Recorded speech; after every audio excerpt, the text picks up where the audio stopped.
ጌታችን ኢየሱስ ክርስቶስን ማዕከል ያላደረገ እምነት እግዚአብሔር ሊያከብረው አይችልም። ኢየሱስ ክርስቶስ ማን መሆኑን ሳያውቅ ርዕትት የሆነች እምነት ወይም ርዕትት የሆነች ሃይማኖት አለችኝ ብሎ ሰው ሊናገር አይችልም። እኛን ስለ ማጽደቅ ከሙታን በተነሳው በጌታችን በኢየሱስ ክርስቶስ ላይ ነው ያለው እምነታችን። ይህ ነው ርዕትት እምነት የሚባለው። ወገኖች ለመሆኑ የተሰቀለው ማን ነው? ኢየሱስ ክርስቶስ እንደተሰቀለ እንጂ የጌታ እናት ቅድስት ድንግል ማርያም እንደተሰቀለች መጽሐፍ አይነግረንም። ስለ ኃጢያታችን የሞተው ክርስቶስ ነው እንጂ ማርያም አይደለችም። አጠቃላይ ሐዲስ ኪዳንን ስናገላብጥ ብንውል የጌታ እናት ስለኛ ተሰቀለች የሚል እሷ አልተሰቀለችም። እሷ በደሙ ዓለምን አላዳነችም። ከመርገም ከኃጢያት ከበደል ከርኩሰት ከጨለማ ያወጣን ደም የክርስቶስ ኢየሱስ ደም ነው። የድንግል ማርያም ደም አይደለም። የጌታን እናት ድንግል ማርያምን ለማክበር እሷ ተሰቀለች ማለት አይጠበቅብንም። የጌታን እናት በጣም ከፍ ለማድረግ በሕዝብ ልብ የድንግል ማርያም ወዳጅ ለመባል ሰዎች የተሻለ ክብርና ወንበር እንዲሰጡን ያልሆነችውን ሆነን ማለት አይጠበቅብንም።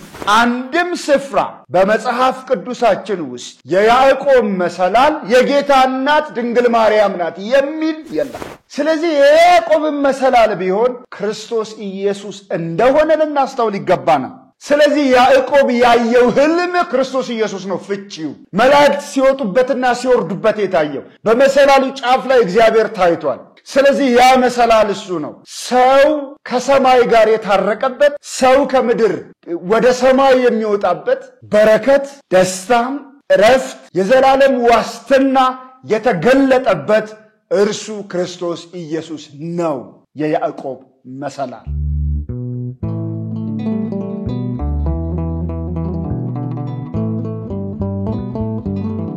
ለወደደን ከኃጢያታችንን በደሙ ላጠበን መንግስትም ለአባቱና ለአምላኩ ካህናት እንድንሆን ላደረገን ለእርሱ ከዘላለም እስከ ለዘላለም ክብርና ኃይል ይሁን። የተወደዳችሁ የእውነት አምድ ቤተሰቦች በያላችሁበት ስፍራ ሆናችሁ ይህንን መርሃ ግብር የምትከታተሉ ሁሉ ከጌታችን ከኢየሱስ ጸጋና ሰላም ለእናንተ ይሁን። ለመሆኑ በቀራንዮ መስቀል ላይ የፈሰሰው ደም ማን ነው? ስለ ኃጢያታችን የተሰዋው፣ ስለ በደላችን የደቀቀው፣ ስለ ሕይወቱ ሕይወት የሰጠን ቆስሎ የፈወሰን ማን ነው? ይሄ በዘመናት ሁሉ መካከል ሐዲስ ኪዳን የቆመበት እውነት ነው። ሲጀምር ሐዲስ ኪዳን ብለን ስንናገር በክርስቶስ ኢየሱስ ስለፈሰሰ ደም እየተነጋገርን ነው። ይሄንን የሚያናጋም የሐዲስ ኪዳንን ትምህርት ከስሩ የሚነቀንቅ ኢየሱስን ከትውልዱ ልብ ለመስለብ ጌታ ኢየሱስ ያፈሰሰውን ደም የተቀበለውን መከራ ስለ ኃጢያታችን የከፈለውን ዋጋ በዜሮ ሊያባዛ የሚፈልግ የክርስቶስ ተቃዋሚ መንፈስ የሚዘራውን የከፋ አስተምህሮ እየተመለከትን ያለነው። ይሄ አንገት ያስደፋል ብቻ ሳይሆን ያስነባል። ይሄንን ሊታገስ የሚችል ጆሮ ሊኖረን አይችልም። ይሄንን በቸልታ ማለፍ የሚችል ማንነት ሊኖረን አይችልም። ምክንያቱም የቀራንዮ መስቀል ጉዳይ ሐዲስ ኪዳን የቆመበት እውነት ነው። ይሄ እግዚአብሔር ስለሚወደን በልጁ ሞት በኩል እኛን ለመታረቅ መታረቁን ባገኘንበትም በእርሱ ሞት በኩል ለኛ ሕይወት ለመስጠት እግዚአብሔር ያደረገውን ይሄንን የማዳን ሥራ በክርስቶስ ኢየሱስ የሆነ ወይም የተደረገውን የማዳን ሥራ በእውነት በዜሮ ለማባዛት የወጣ የጥልቁ መንፈስ ሐሳብ በእግዚአብሔር ቃል መረታትና መሸነፍ አለበት። ይሄ ጨለማ በክርስቶስ የእውነት ወንጌል በዚህ የእውነት ቃል ምስክርነት በዚህ የተደላደለ የእግዚአብሔር ቃል እውነት ሊሸነፍና ሊረታ ይገባዋል። ለዚህ ነው ዛሬ በፊታችሁ ያለሁት። መቼም ይህንን ቪዲዮ ተመልክታችኋል ብዬ አስባለሁ። መስቀል ላይ የዋለው የድንግል ማርያም ሥጋ ነው። አንተ የማን መሰለ ቤዛ የሆነው? ቤዛ ናት፣ መታረቂያ ናት፣ ተስፋ ናት፣ አለኝታ ናት፣ ያቺ አስታራቂ። በቀራንዮ የፈሰሰው ደም ማን ነው? ሥጋን የለበሰ ከሷ ነው። የሷ ደም ፈሷል። እሷን ሥጋ አይደል እንዴ ተዋሃደ? ምን በላው ምን ጠጣው ሥጋ የማን ነው? የሷ ነው። እንደተመለከታችሁት በቀራንዮ መስቀል ላይ የፈሰሰው ደም ወይም በቀራንዮ መስቀል የተሰቀለው ማን ነው? እሱ አንድ ነገር ልንገራችሁ ወገኖች፣ በዚህ ሃይማኖት ውስጥ ከነገረ ክርስቶስ ይልቅ ነገረ ማርያም ከተደላደለው የወንጌል ቃል እውነት ይልቅ ከዚህ ከተወደደው የእግዚአብሔር ቃል ምስክርነት ይልቅ ለነገረ ማርያም ያደላ አስተምህሮን መያዝ የዝቅጠቱ ልክ፣ ወደ ጥልቅ የመውረድ ልኩ፣ ወደ ጨለማ የመንደርደር ልኩ ይሄ ይሆናል። በስህተት ላይ የስህተትን ድሪቶ እየደረቱ በስህተት ላይ የስህተትን ካባ እየደረቡ እውነትን ለማደባበስ እውነትን ለመሸፈን የሚደረገው ጥረት ውጤቱ እዚህኛው ጫፍ ላይ ይደርሳል። ድንግል ማርያም በሌለችበት ኢየሱስ ክርስቶስ አይወለድም። አብን አናየውም፣ ወልድንም አንመለከተውም፣ መንፈስ ቅዱስም ደግሞ አይመጣም ነበር። የሥላሴ መኖር የማርያም መኖር ነው ተብሎ ተነግሯል። ማርያም ስትኖር ነው ሥላሴ የሚኖሩት። ያለ ድንግል ማርያም እግዚአብሔር ሥላሴ የለም የሚል ትምህርት ሲሰማ አንደበታችንን ይዘን ዝም አለ። እሱ መጣ። ከዚህኛው በኋላ ደግሞ በቀራንዮ መስቀል ላይም ቢሆን የተሰቀለችው እሷ ናት ወደሚል ትምህርት አደገ። በቀራንዮ የፈሰሰው ደም የማን ነው? ሥጋን የለበሰ ከሷ ነው። የሷ ደም ፈሷል። እሷን ሥጋ አይደል የተዋሃደው? እምን በላው ምን ጠጣው ሥጋ የማን ነው? የሷ ነው። እግዚአብሔር የሽበትን ዘውድ የደፋላቸውን አባቶች እጅግ አከብራለሁ። በእድሜያቸው ብቻ እግዚአብሔር በሰጣቸው ዘመን ረጅም ዓመት በመኖር ክፉንም ደጉንም ያዩትን ሰዎች በጣም አከብራለሁ። ይሁን እንጂ ግን የተናገሩት ንግግር እጅግ በጣም ስህተት ነው። መስቀል ላይ የዋለው ማን ነው? እሱ እንደምታውቁት የስሙ ትርጉም መድኃኒት የሆነው ጌታችን ኢየሱስ ክርስቶስን ማዕከል ያላደረገ እምነት እግዚአብሔር ሊያከብረው አይችልም። ኢየሱስ ክርስቶስ ማን መሆኑን ሳያውቅ ርዕትት የሆነች እምነት ወይም ርዕትት የሆነች ሃይማኖት አለች ብሎ ሰው ሊናገር አይችልም። እምነታችን የተመሰረተው ከሰማያት ወደ ምድር በወረደው ከቅድስት ድንግል ሰው በሆነው እንዲሁም ኃጢአታችንን በቀራንዮ መስቀል ላይ በተሸከመው ስለ ኃጢአታችን በሞተው እኛን ስለ ማጽደቅ ከሙታን በተነሳው በጌታችን በኢየሱስ ክርስቶስ ላይ ነው ያለው እምነታችን። ይህ ነው ርዕትት እምነት የሚባለው። ከሰማያት የወረደ ከቅድስት ድንግል ሰው የሆነ እሱን ማወቅ ነው እውነተኛ እምነት የሚባለው። እውነተኛ እምነት ወይም ርዕትት እምነት ምንድን ነው? እውነተኛ አምላክ ብቻ የሆነ አንተን የላከውን ኢየሱስ ክርስቶስን ያውቁ ዘንድ ይልና ይህች የዘላለም ሕይወት ናት ይላል ዮሐንስ ወንጌል ምዕራፍ 17 ላይ። ስለዚህ እውነተኛ እምነት ያለው በዛ ነው። ኢየሱስ ቅድመ ዓለም የነበረ ቃል ድህረ ዓለም ከቅድስት ድንግል ማርያም ሰው የሆነ የሰውን ሥጋ ገንዘብ ያደረገ ጌታ ነው። ይሄ እውነት ነው። የጸና የተደላደለ እውነት ነው። ይሄንን ማወቅ እምነት ነው ወገኖቼ ሆይ። ከዚህ የወደቅን ቀን ከዚህ እምነት የሳትን ቀን በጣም አደገኛ ነገር ውስጥ እንገባለን። ታውቃላችሁ ኢየሱስ ክርስቶስ ከቅድስት ድንግል ማርያም ሰው ሆኗል። ይሄ እውነት ነው። ሰው ሆነ ማለት ግን ምን ማለት ነው? ሰው ሆነ ማለት ምን ማለት ነው?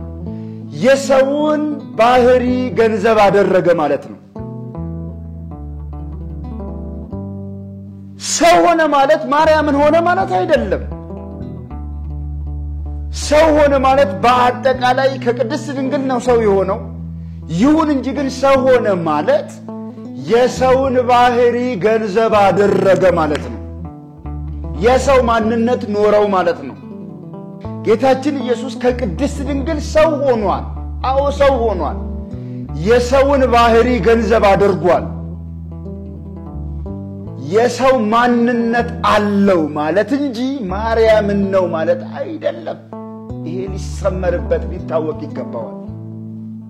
ይሄንን በጣም አለቅጥ ስንለጥጠው ከነገረ ድህነት እውነት ውጪ ይወጣና የክርስትናውን መሰረት ሊንድብን ይችላል። ወገኖች ለመሆኑ የተሰቀለው ማን ነው? በልዩ ልዩ የመጽሐፍ ቅዱስ ክፍሎች ላይ ኢየሱስ ክርስቶስ እንደተሰቀለ እንጂ የጌታ እናት ቅድስት ድንግል ማርያም እንደተሰቀለች መጽሐፍ አይነግረንም። አንደኛ ቆሮንቶስ ምዕራፍ 15 ቁጥር 3 ላይ ብንመለከት እንደዚህ ይለናል። ስለ ኃጢአታችን የሞተው እርሱ ኢየሱስ ራሱ እንደሆነ እንዲህ ይለናል እግዚአብሔር ቃል። ተመልከቱ። እኔ ደግሞ የተቀበልኩትን ከሁሉ በፊት አሳልፌ ሰጠኋችሁ እንዲህ ብዬ መጽሐፍ እንደሚል ክርስቶስ ስለ ኃጢአታችን ሞተ፣ ተቀበረም፣ መጽሐፍም እንደሚል በሶስተኛው ቀን ተነሳ ይለናል። ስለ ኃጢአታችን የሞተው ክርስቶስ ነው እንጂ ማርያም አይደለችም። ያ ብቻ አይደለም። አንደኛ ጴጥሮስ ምዕራፍ 1 ቁጥር 22 ላይ እንዲህ ይለናል። ምዕራፍ 1 ቁጥር 22 ላይ እርሱም ኃጢአት አላደረገም፣ ተንኮልም በአፉ አልተገኘበትም፣ ሲሰድቡት መልሶ አልተሳደበም፣ መከራን ሲቀበል አልዛተም፣ ነገር ግን በጽድቅ ለሚፈርደው ራሱን አሳልፎ ሰጠ። ለኃጢአት ሞተን ለጽድቅ እንድንኖር እርሱ ራሱ በሥጋው ኃጢአታችንን በእንጨት ላይ ተሸከመ ይለናል። እርሱ ክርስቶስ ኢየሱስ የሕያው እግዚአብሔር ልጅ እርሱ ስለ ኃጢአታችን ሞተ ወይም ኃጢአታችንን በእንጨት ላይ ተሸከመው ይለናል። ይሄ ብቻ አይደለም። ሁለተኛ ቆሮንቶስ ምዕራፍ 5 ቁጥር 21 ላይ ብንመለከተው የሚነግረን ይሄንኑ ነው። ይሄ ብቻ አይደለም። በጣም በርካታ ጥቅሶች እኛ በእርሱ ሆነን የእግዚአብሔር ጽድቅ እንሆን ዘንድ ኃጢአት ያላወቀውን እርሱን ስለኛ ኃጢአት አደረገው ይለናል። እርሱ ማን ነው? ክርስቶስ ኢየሱስ ነው። ስለ እኛ የተሰቀለው ክርስቶስ ኢየሱስ ነው። እርሱ ራሱ ምን አለን? የማቴዎስ ወንጌል ምዕራፍ 26 ቁጥር 26 ላይ ምን አለ? የፋሲካውን ምሽት ራት ከነሱ ጋር እየበላ ነገ ስለሚሆነው ነገር እየነገራቸው በነበረበት ጊዜ ምን አለ ጌታ ኢየሱስ? ታስታውሳላችሁ? ምን አለ? በደሜ የሚሆን ሐዲስ ኪዳን አይደል? ማቴዎስ ምዕራፍ 26 እንደዚህ አለ። ስለ ብዙዎች ለኃጢአት ይቅርታ የሚፈስ የሐዲስ ኪዳን ደሜ። የእናቴ ደም አይደለም ያለው፣ ደሜ። ስለዚህ የፈሰሰው ደም የሱ ነው፣ የእናቱ አይደለም። ይሄ በጣም ሊታወቅ ይገባዋል። ገላትያ ምዕራፍ 3 ቁጥር 13 ላይ በእንጨት የሚሰቀል ሁሉ የተረገመ ነው ተብሎ ተጽፏልና ክርስቶስ ስለኛ እርግማን ሆኖ ከሕግ እርግማን ዋጀን ይላል። ክርስቶስ ስለኛ በመስቀል እርግማን ሆነ። ስለዚህ የተሰቀለው ማን ነው? ክርስቶስ ኢየሱስ ነዋ። የሕያው እግዚአብሔር ልጅ ሰው የሆነው የሰውን ባህሪ ገንዘብ ያደረገው እርሱ አምላካችን መድኃኒታችን ኢየሱስ እርሱ ስለኛ ተሰቀለ በቀራንዮ መስቀል። ይሄ ብቻ አይደለም።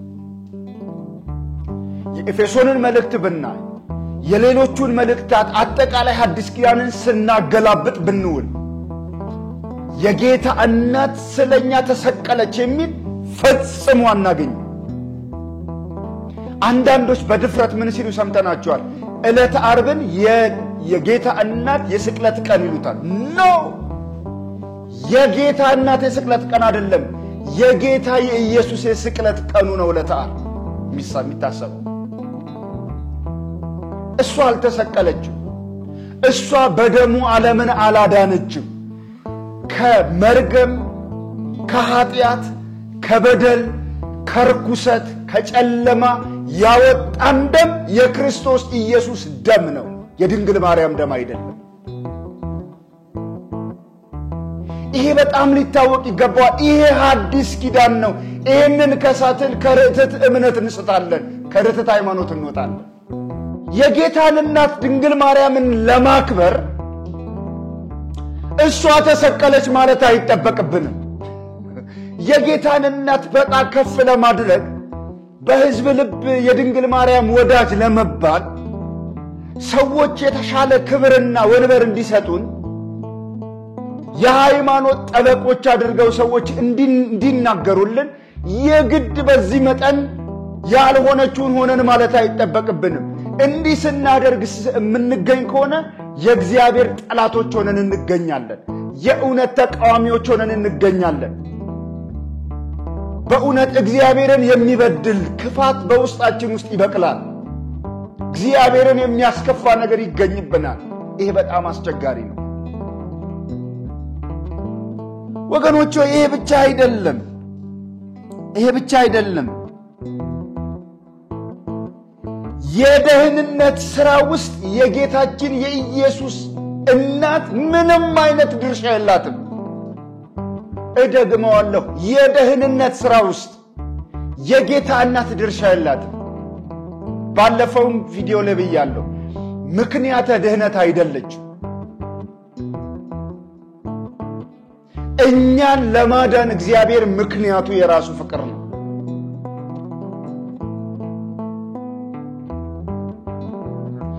ስለ በደላችን ተላልፎ የተሰጠው የደቀቀው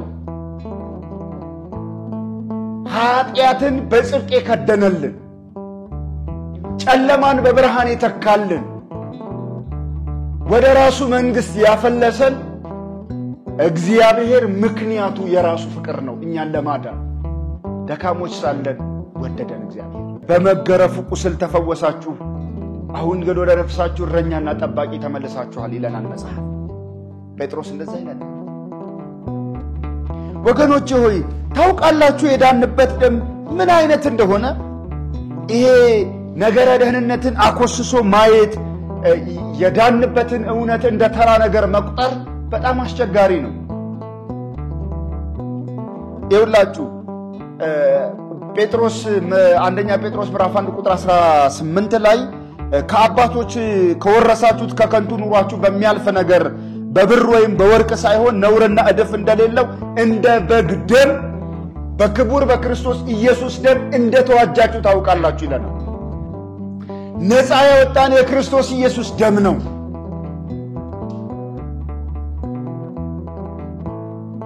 ይሄ የጸና እውነት ነው። እንግዲህ ይሄ የእግዚአብሔር ቃል የሚለው ነው። ድንግል ማርያምን አከብራለሁ በሚል ሰው ጆሮ እንዲሰጠን እንዲያጨበጭብልን የተሻለ የክብር ስፍራን ለማግኘት ለሃይማኖት ቤት ያለንን ታማኝነት ለመግለጥ በዚህ ልክ የእግዚአብሔርን ቃል መቃወም የለብንም።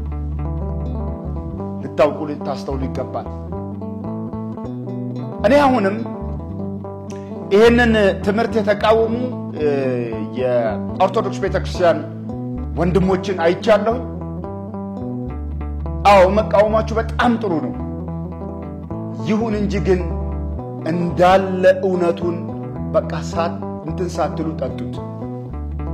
ኢየሱስ ክርስቶስ ብቻውን ያድናል፣ ኢየሱስ ብቻውን የዘላለም ሕይወት ይሰጣል የሚለውን ጠጡት። ዝም ብላችሁ ግማሽ እውነት የሚባል የለም። ከዚህም የከፋ ስህተት ልትሰሙ ስለምትችሉ ወደፊት ልንገራችሁ። በዚህ ጉዳይ ላይ ከማንም ይልቅ የሚታመነው የእግዚአብሔር ቃል ነው።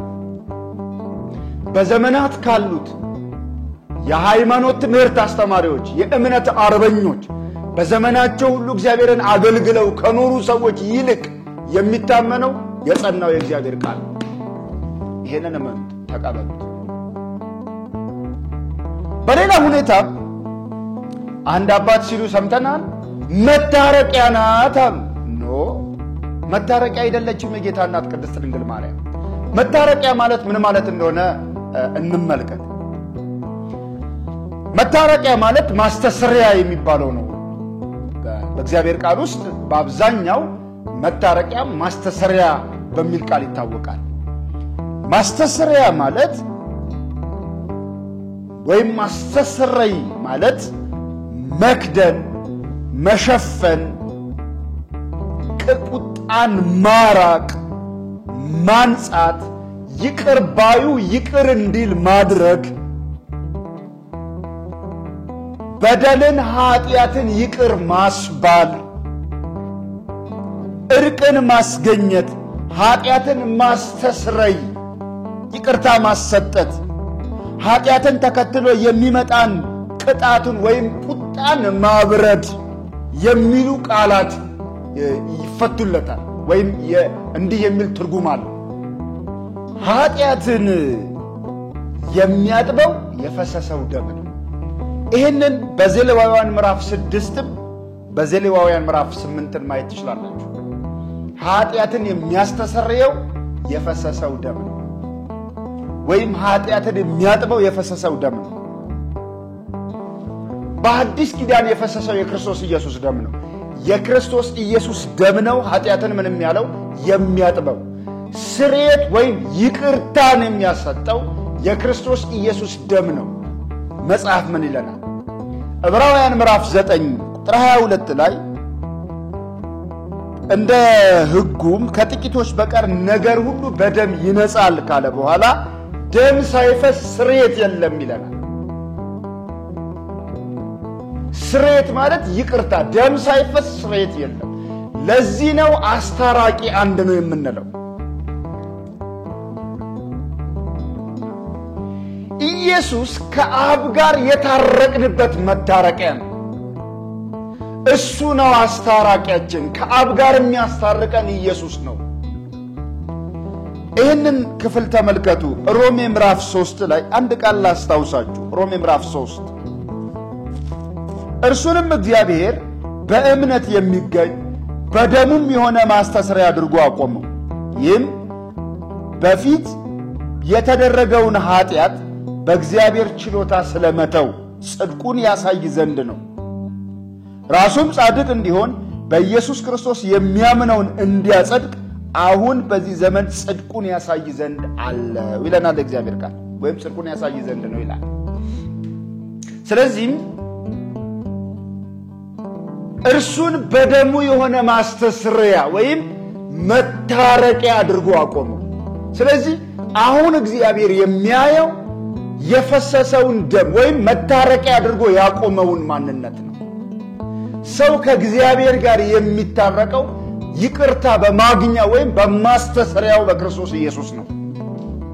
ይህም ብቻ አይደለም። አንደኛ ዮሐንስ ምዕራፍ 2 ቁጥር 2 ላይ ብንመለከት እንደዚህ ይለናል፣ ልጆች ኃጢአትን እንዳታደርጉ እንጽፍላችኋለሁ። ማንም ኃጢአትን ቢያደርግ ከአብ ዘንድ ጠበቃ አለን፣ እርሱም ጻድቅ የሆነ ኢየሱስ ክርስቶስ ነው። እርሱም የኃጢአት ማስተስሪያ ነው። ልብ በሉ፣ ማስተስሪያ ማለት ይቅርታ ማግኛ ነው። በእርሱ ነው ይቅርታ የምናገኘው። እርሱም የኃጢአታችን ይቅርታ ማግኛ ነው ይለናል እግዚአብሔር ቃል። ስለዚህ ክርስቶስ ኢየሱስ የኃጢአታችን ይቅርታ መቀበያ ነው። የበደላችን ይቅርታ መቀበያ ነው። ከእግዚአብሔር ጋር የምንታረቀው በሱ ነው።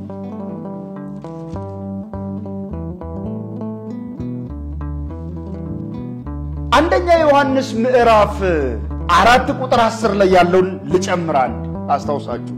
ፍቅርም እንደዚህ ነው፣ እግዚአብሔር እርሱ ራሱ እንደወደደ ስለ ኃጢአታችንም ማስተስሪያ ይሆን ዘንድ ልጁን እንደላከ። ምን ይቅርታ ማግኛ እንዲሆን ልጁን ልኮታል። ስለዚህ ኢየሱስ ይቅርታ ማግኛ ነው። ለኛ ይቅርታ መቀበያ ነው። ይቅርታ ማግኛችን ነው። ከእግዚአብሔር ጋር የምንታረቀው በልጁ ነው እንጂ የጌታ እናት ከእግዚአብሔር ዘንድ ይቅርታን አታሰጠን። ይቅርታ ማግኛ ማስታራቂያችን ናት አይባልም። አስታራቂያችን ክርስቶስ ኢየሱስ ነው። ይህንኑ ቃል በቃል ለምትፈልጉ ወገኖች ይህንን የእግዚአብሔርን ቃል ላስታውሳችሁ። ሮሜ ምዕራፍ 5 ላይ ሮሜ ምዕራፍ 5 ቁጥር 10 ጀምሮ የእግዚአብሔር ቃል እንዲህ ይላል፣ ጠላቶች ሳለን ከእግዚአብሔር ጋር በልጁ ሞት ከታረቅን ይልቁንም ከታረቅን በኋላ በሕይወቱ እንድናለን ይላል። ዋው እግዚአብሔር ይባረክ። ይኸውላችሁ ከእግዚአብሔር ጋር ምንድነን? እኛ ጠላት ነን እኮ። ኃጢአት በእኛና በእግዚአብሔር መካከል እንደ ደመና አድርጓል፣ ወይም በእኛና በእግዚአብሔር መካከል የጠብ ግድግዳ ሆኗል። የኤፌሶን መጽሐፍ እንደሚነግረን በእኛና በእግዚአብሔር መካከል ጠላትነት ተፈጥሯል በኃጢአት ምክንያት። ስለዚህ ያንን የኃጢአት ግድግዳ በማፍረስ በእኛና በእግዚአብሔር መካከል የነበረው ልዩነት የናደው እኛን ከእግዚአብሔር ጋር ያስታረቀን ክርስቶስ ኢየሱስ ነው። መታረቂያ ነው ኢየሱስ። ለዚህ ነው ምን አለን ጳውሎስ?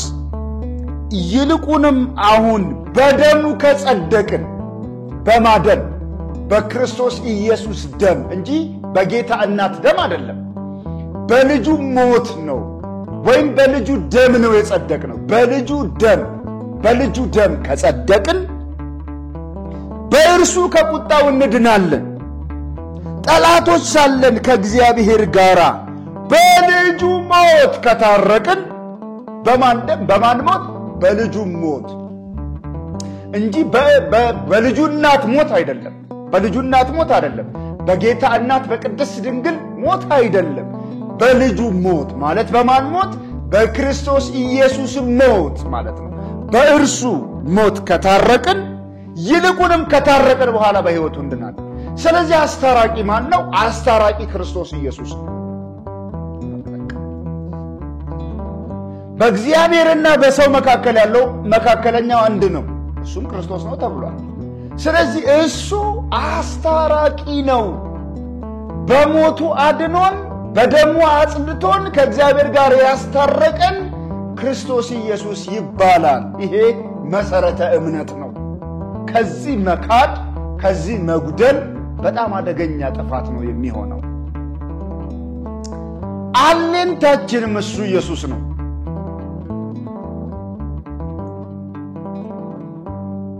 መመኪያችንም እሱ ኢየሱስ ነው። እምንመካው በሱ ነው። የጌታ እናት መመኪያ ሆና በመጽሐፍ ቅዱስ ውስጥ አናገኝም። አሁን ይሄ ከመውደድና ከመጥላት ጋር አታገናኝ። በጣም ነው የምንወዳት። ስለዚህ መመኪያም አለኝታም መታረቂያችንም አስታራቂያችንም እርሱ ክርስቶስ ኢየሱስ ነው። ክብር ለጌታ ይሁን። ሌላ አንድ የመጨረሻ ነገር ላንሳ። የያዕቆብ መሰላል ማን ነው? የያዕቆብ መሰላል በመጽሐፍ ቅዱስ ውስጥ በዘፍጥረት መጽሐፍ ምዕራፍ 28 ላይ የምናገኘው ነው። አባታችን ያዕቆብ ከቤርሳቤህ ወደ ካራን በሚያደርገው ጉዞ ውስጥ ለብቻው እንደሆነ እየተሰማው ሲሄድ በአንዲት ስፍራ ደክሞት ተኛ። ክፍሉ እንደዚህ ይነበባል። ያዕቆብን ከቤርሳቤህ ወጥቶ ወደ ካራን ሄደ። ወደ አንድ ስፍራም ደረሰ። ፀሐይም ጠልቃ ነበረና ከዚያ አደረ። በዚያም ስፍራ ድንጋይ ያነሳ፣ ከራሱም በታች ተንተርሶ በዚያም ስፍራ ተኛ። ሕልምንም አለመ። እነሆም መሰላል በምድር ላይ ተተክሎ ራሱም ወደ ሰማይ ደርሶ እነሆም የእግዚአብሔር መላእክት ይወጡበት ይወርዱበት ነበረ። እነሆም እግዚአብሔር በላይ ቆሙበት ነበር። እንዲህም አለ፣ የአባትህ የአብርሃም አምላክ የይስሐቅም አምላክ እኔ እግዚአብሔር ነኝ። ይህችን አንተ የተኛህባትን ምድር ለአንተም ለዘርህም እሰጣለሁ የሚል ተስፋ ከእግዚአብሔር ሲቀበል እናገኛለን። ለማንኛውም የያዕቆብ መሰላል ያለው ዘፍጥረት ምዕራፍ 28 ላይ ነው። ይሄ ህልም ያዕቆብ የተመለከተው በብሉይ ኪዳን መጽሐፍ ውስጥ የምናገኘው እውነት ተሻግሮ ለሐዲስ ኪዳን ምሳሌ እንደሆነ ታውቃላችሁ። ስለዚህ ይሄ ምሳሌ ነው። አንድም ስፍራ በመጽሐፍ ቅዱሳችን ውስጥ አንድም ስፍራ የያዕቆብ መሰላል የጌታ እናት ድንግል ማርያም ናት የሚል የለም። ይልቁንም ደግሞ ጌታችን ኢየሱስ ራሱ የዮሐንስ ወንጌል ምዕራፍ 1 ቁጥር 52 ላይ የያዕቆብ መሰላል እርሱ ራሱ እንደሆነ ተናግሯል። ክፍሉን ላንብበው። ናትናኤልን በተመለከተ ነው የተባለው። ናትናኤል ፊልጶስ ጠርቶት ከመጣ በኋላም ተንኮል የሌለበት የእስራኤል ሰው ብሎ ጌታ ኢየሱስ ከመሰከረለት በኋላ አንተ ከወዴት ታውቀኛለህ አለው። ናትናኤል ገና ፊልጶስ ሳይጠራ ከበለስ ቦታች ሆነ አየው አለው ጌታችን ኢየሱስ። ይህንን ሲመለከት ናትናኤል እንደዚህ አለ። ቁጥር 50 ላይ ናትናኤል መልሶ መምህር ሆይ አንተ የእግዚአብሔር ልጅ ነህ፣ አንተ የእስራኤል ንጉሥ ነህ አለው። ኢየሱስም መልሶ እንዲህ አለ፣ ከበለስ በታች አየው ስላልሁ አመን፣ ከዚህ የሚበልጥ ነገር ታያለህ አለው። ቁጥር 52 እውነት እውነት እላችኋለሁ ሰማይ ሲከፈት የእግዚአብሔር መላእክት በሰው ልጅ ላይ ሲወጡና ሲወርዱ ታያላችሁ አለው። አያችሁ፣ ልክ ያዕቆብ የተመለከተው ነገር ምንድን ነው? በሥጋ የተገለጠው የእግዚአብሔር ልጅ ነው ያዕቆብ በሕልም የተመለከተው። በመሰላሉ ላይ የእግዚአብሔር መላእክት ሲወጡበትና ሲወርዱበት ተመልክቷል። በመሰላሉ ጫፍ ላይ እግዚአብሔር ታይቷል። ይሄ ማለት ምን ማለት ነው ያለን እንደሆነ ወደ ምድር በወረደው ከቅድስት ድንግል ሰው በሆነው በክርስቶስ ኢየሱስ የሰማይ በር እንደተከፈተና በእርሱ በማመን ሰዎች ወደ እግዚአብሔር እንደሚወጡ፣ ሰዎች በእርሱ ከእግዚአብሔር ጋር እንደሚገናኙ መጽሐፍ ቅዱስ ይነግረናል። በእኔ በቀር እኔ መንገድ ነኝ ካለ በኋላ ዮሐንስ ወንጌል ምዕራፍ 14 ቁጥር 6 ላይ በእኔ በቀር ወደ አብ የሚመጣ የለም አለ ኢየሱስ። በእኔ በቀር ወደ አብ የሚመጣ። ስለዚህ መሰላል እሱ አንድ መሰላል ነው ያለው፣ እሱም ኢየሱስ ነው። ወዴት? ከምድር ወደ ሰማይ የሚገባበት። ስለዚህ ኢየሱስ ከምድር ወደ ሰማይ የመጣው የእግዚአብሔር ልጅ ነው። እርሱ አካላዊ ቃል ሰው የሆነ መድኃኒት ነው። በእርሱ ካልሆነ በቀር ሰው ወዴት መሄድ አይችልም? ወደ ላይ መውጣት አይችልም።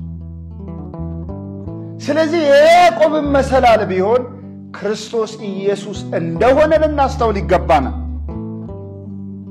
ስለዚህ ያዕቆብ ያየው ሕልም ክርስቶስ ኢየሱስ ነው ፍቺው። መላእክት ሲወጡበትና ሲወርዱበት የታየው በመሰላሉ ጫፍ ላይ እግዚአብሔር ታይቷል። ስለዚህ ያ መሰላል እሱ ነው። ሰው ከሰማይ ጋር የታረቀበት፣ ሰው ከምድር ወደ ሰማይ የሚወጣበት በረከት፣ ደስታም፣ እረፍት፣ የዘላለም ዋስትና የተገለጠበት እርሱ ክርስቶስ ኢየሱስ ነው የያዕቆብ መሰላል። ስለዚህ በክርስቶስ ኢየሱስ ሰው በማመን ወደ ላይ ይወጣል፣ በእርሱ መንገድነት ይመላለሳል፣ ወይም በእርሱ መንገድነት ወደ አብ ይገባል እንጂ የጌታ እናት መሰላል ናት የሚል የእግዚአብሔር ቃል ትርጉም አናገኝም። ወገኖቼ ሆይ ለዚህ የእግዚአብሔር ቃል እንታመን፣ ለእግዚአብሔር ቃል እንታመን። ከዛሬ ጭብጨባና ድለቃ ይልቅ፣ የሰዎች ማሞገስና ክብር ይልቅ በሕያው አምላክ ዙፋን ፊት እንቆማለን። ለሰው ፊት በማያደላ ሁሉን ነገር በሚቆጣጠር በእርሱ ዓይኖች ፊት አንድ ቀን እንቆማለን። ስለዚህ ወገኖቼ ለዚህ የእግዚአብሔር ቃል የሚታመን ሕይወት እንዲኖረን እግዚአብሔር ይርዳል። ወገኖቼ እግዚአብሔር ይርዳል። ስለዚህ የተሰቀለው ጌታ ኢየሱስ ነው። የፈሰሰው ደም የእሱ ነው። እሱ አስታራቂ ነው ክርስቶስ ኢየሱስ። እርሱ የያዕቆብ መሰላል ነው ክርስቶስ ኢየሱስ። እርሱ በጌታ ራት ጊዜም የምንቆርሰው ከእርሱ ጋር ኅብረት ያለውን ሥጋ ነው። ያዳነን እርሱ ነው። በቅዱስ አጠራሩ የጠራን እሱ ነው። ያጸደቀን እሱ ነው። አለኝታ መከታ ዋስትናችንም እሱ ነው። ጌታ ኢየሱስን በማመን የዘላለም ሕይወት ይብዛላችሁ ወገኖቼ። የዘላለም ሕይወት ከተረት ተረት ራሳችሁን ጠብቁ።